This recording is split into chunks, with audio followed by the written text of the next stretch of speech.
नमस्कार बच्चों। आज हम कक्षा 10वीं कविता गाता खग पढ़ेंगे और समझेंगे। वीडियो को अंत तक सुनिएगा। यह कविता कवि श्री सुमित्रानंदन पंत जी द्वारा लिखी गई है। गाता खग, गाता का अर्थ है गाना और खग का अर्थ है पक्षी। आपकी पुस्तक में यह इस प्रकार से है।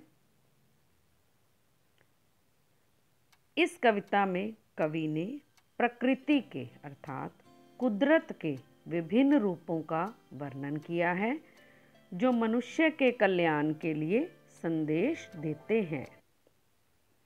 तो सबसे पहले हम कुछ कठिन शब्दों के अर्थ जानेंगे ताकि आपको कविता के अर्थ जानने में मुश्किल ना हो।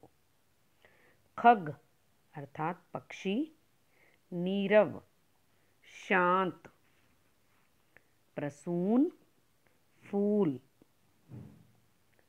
कूल किनारा जैसे पानी बहता है ना, नदी का किनारा, जग दुनिया, उर हृदय, मधुमय आनंदमय जो आनंद देता है, सौरभ सुगंध, अवलोक देखकर। तो बच्चों, जब आप कविता को समझोगे और परीक्षा में आपको लिखना है तब आपसे प्रसंग भी पूछा जा सकता है। तो प्रसंग में आपने लिखना है, प्रस्तुत पंक्तियां श्री सुमित्रानंदन पंत जी द्वारा रचित कविता गाता खग से ली गई हैं। इस कविता में कवि पक्षियों के, तारों के अर्थात आकाश के तारों, फूलों के तथा लहरों के माध्यम से, जो पानी में लहरें उठती हैं, मनुष्य को अलग अलग रूप में हंसने, आगे बढ़ने की प्रेरणा दे रहे हैं। हाँ जी। गाता खग प्रातः उठकर सुंदर सुखमय जग जीवन, गाता खग संध्या तट पर मंगल मधुमय जग जीवन। तो इन पंक्तियों में कवि कहते हैं कि प्रभात काल में, प्रातः के समय में आकाश में स्वतंत्र उड़ने वाले पक्षियों का गान हमें यह संदेश देता है कि यह जीवन सुख का भंडार है। खग क्या प्रातः गाता है कि यह जो जीवन है सुंदर है, सुखमय, सुख का भंडार है। जिस प्रकार प्रभात वेले में संपूर्ण प्रकृति, कुदरत अपनी सुंदरता, सरसता तथा शीतव्रता से जड़ चेतन को जीवन प्रदान करती है, उसी प्रकार पक्षियों का चहचहाना भी हमें अच्छा लगता है, सुख देता है। गाता खग संध्या तट पर, और संध्या के समय जब सारा संसार विश्राम की ओर अग्रसर होता है, आराम करना चाहता है, उस समय किसी शून्य नदी एकांत स्थान के ऊपर पक्षी फिर चहचहाते हुए इकट्ठे हो जाते हैं और उनका यह चहचहाना मंगल मधुमय जग जीवन क्या कहता है कि यह जो जीवन है मंगलमय है, हमारे लिए सुख से भरा हुआ है। तो कवि के अनुसार पक्षियों के सुबह और संध्या के स्वर में जीवन का ही संगीत सुनाई पड़ता है। तो इसमें पक्षियों को, कुदरत को मानवीकरण, मानव के रूप में दर्शाया गया है। तो यहाँ पर मानवीकरण अलंकार का प्रयोग किया गया है। मंगल मधुमय म, सुंदर सुखमय स।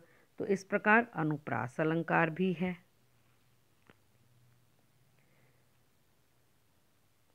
कहती अपलक तारावली, अपनी आंखों का अनुभव, अवलोक आंख आंसू की, भर आती आंखें नीरव। तो इन पंक्तियों में कवि किसकी बात कर रहा है? तारावली अर्थात तारा जो आकाश में होता है, तो उनकी पंक्तियों की।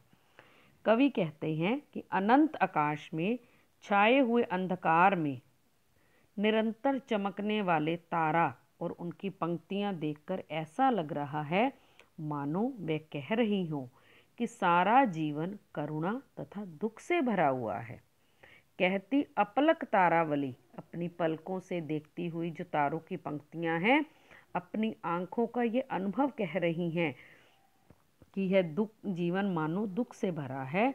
जिस प्रकार निरंतर दुख सहते किसी की आंखों में आंसू बहते हैं, सहानुभूति और करुणा का संचार हो जाता है, ठीक उसी तरह विश्व में जो दुख अवसाद है उसको देखकर अपलक ताराओं की करुणा से भरी आंखों में भी आंसू छलक आते हैं। आंखों की भाषा नीरव होती है, जो देखती है समझती है लेकिन मौन होती है। और जब हमारी आंखों से आंसू निकलते हैं तो इसका अर्थ है हम कहीं से दुख का करुणा का अनुभव कर रहे हैं। तो इसमें भी क्या है, तारा को हमने मनुष्य रूप में समझा है तो यहाँ भी मानवीकरण है। आंख आंसू अपनी आंखों आ की आवृत्ति के कारण, आती आंखें में भी आ की आवृत्ति के कारण मानवीकरण अलंकार है, अनुप्रास अलंकार है। तो ये प्रकृति में कैसे ओस की बूंदें होती हैं ऊपर, और तारों की पंक्तियां देखो कैसे दिखाई दे रही हैं, इसी को ही हम तारावली बोलते हैं। हंसमुख प्रसून सिखलाते, प्रसून क्या है, फूल। तो यहाँ कवि कह रहे हैं कि हम जो फूलों को देखते हैं, खिले हुए फूल अपनी कोमलता मनोहरता से हंसते हुए दिखाई देते हैं। पल भर है जो हंस पाओ, तो हमें भी वह यही संदेश देते हैं कि यह जीवन नाशवान है, छोटा सा है, दुखों से घिरा हुआ है, लेकिन तुम निराश मत हो। तुम्हें जितना भी पल भर जितने पल मिले हैं उसमें हंसो, अपने उर की सौरभ से, उर का अर्थ है हृदय, अपने हृदय की अच्छी बातों से विचारों से, अर्थात वही तुम्हारे सद्गुण ही तुम्हारी खुशबू हैं, जग का आंगन भर जाओ।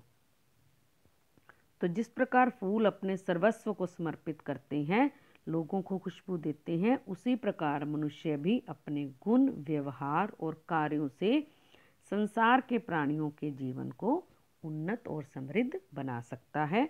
हमें ऐसा ही करना चाहिए।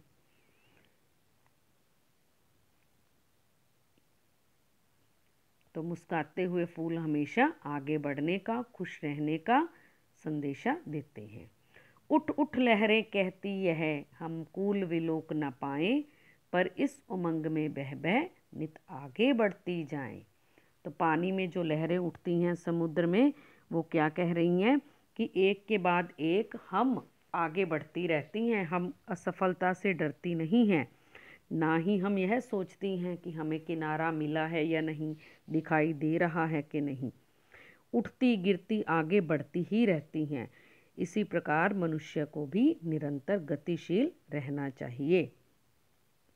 जिस प्रकार लहरें किनारे को प्राप्त करने की इच्छा से गतिमान होती हैं, मनुष्य को भी अपनी हिम्मत कभी हारनी नहीं चाहिए, आगे बढ़ते रहना चाहिए।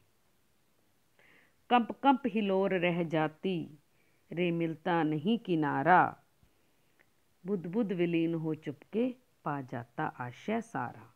तो ये अंतिम पंक्तियां हैं। इन पंक्तियों में कवि क्या कह रहे हैं, कंप कंप हिलोर रह जाती, पानी की जो हिलोर है वो कांपती रहती है लेकिन किनारे को छू नहीं पाती, दूर ही रहती है, परंतु पानी का बुलबुला विलीन होकर नष्ट होकर जिंदगी के मकसद को समझ जाता है कि हमारा जीवन पानी के बुलबुले के समान है, आज मिला है तो मुस्कुराहटों से भर दो, पल में ही यह नष्ट होने वाला है। तो कविता की अंतिम पंक्तियों में, इन पंक्तियों में रहस्यवाद की झलक दिखाई दे रही है। तो बच्चों, आशा करती हूँ आपको ये कविता समझ आ गई होगी, अच्छी भी लगी होगी।